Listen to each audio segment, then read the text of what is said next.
Nigeria's dying hospitals, when power runs abroad and the poor are left to die.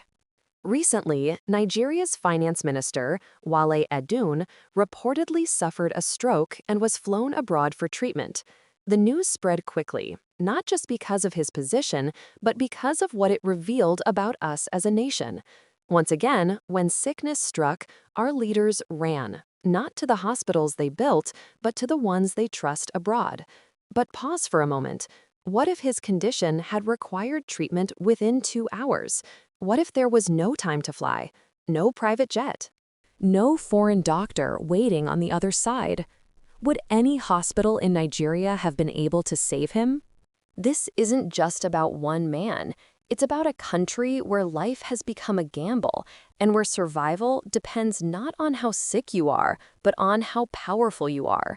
Today, we ask the hard question: what happens when the leaders who abandon the system are finally trapped inside it? Nigeria, a country of over 200 million people blessed with brilliance, strength, and resilience.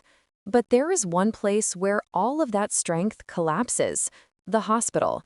The place meant to heal has become a place of waiting, waiting for help that never comes, waiting for doctors who have left, waiting for leaders who will never feel the pain of the people they govern.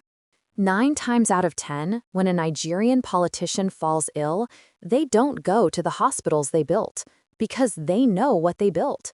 They fly abroad, to London, to Dubai, to the United States, to places where the machines work, where the doctors are paid, where light does not blink and die mid-surgery. And yet, they come back to stand behind podiums and promise revitalization of healthcare. But tell me, how can a man fix what he has never used? How can a government understand the pain of the masses when they have never sat on a plastic chair in a government hospital, holding a sick child and hoping a doctor shows up? The nation's financial custodian whisked away to the very system his government cannot build at home. And the question echoes: what if it had been worse? What if his life depended on a treatment that had to be given within 2 hours? What hospital in Nigeria could have saved him in that time? Let that question linger, because that's the same question millions of Nigerians face every single day. In the dusty corridors of our hospitals, patients lie on the floor. Some bleed, some groan, some whisper their last prayers. The air smells of disinfectant and despair. A nurse walks by, exhausted, underpaid, under-equipped, and yet blamed when things go wrong.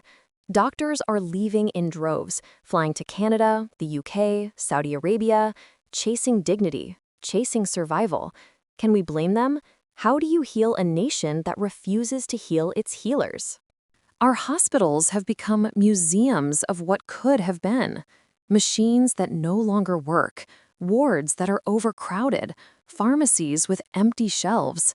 Families must buy everything: gloves, syringes, even oxygen. Imagine that, buying oxygen in a hospital. And yet, billions are budgeted every year for healthcare. Where does it all go? How does a nation spend so much and have so little to show? When the poor man dies at the gate of a hospital, does anyone even count his death?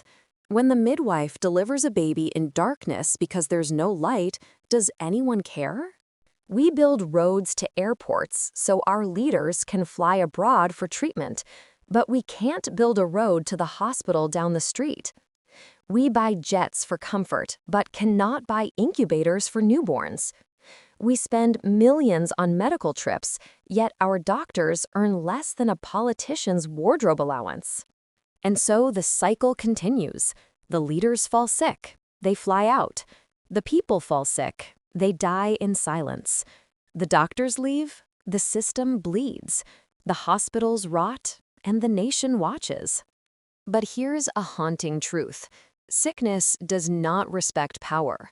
Stroke, cancer, heart failure, they care nothing for titles or offices. What happens when there's no time to fly? When the jet isn't ready? When the airspace is closed? When the body demands care now, not after an 8-hour flight, what then? Nigeria is not short of doctors. Nigeria is not short of intelligence. Nigeria is short of will.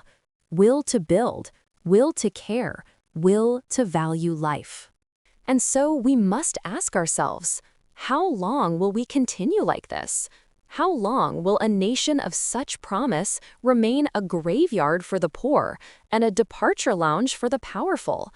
How long before the leaders realize that no one is immune forever?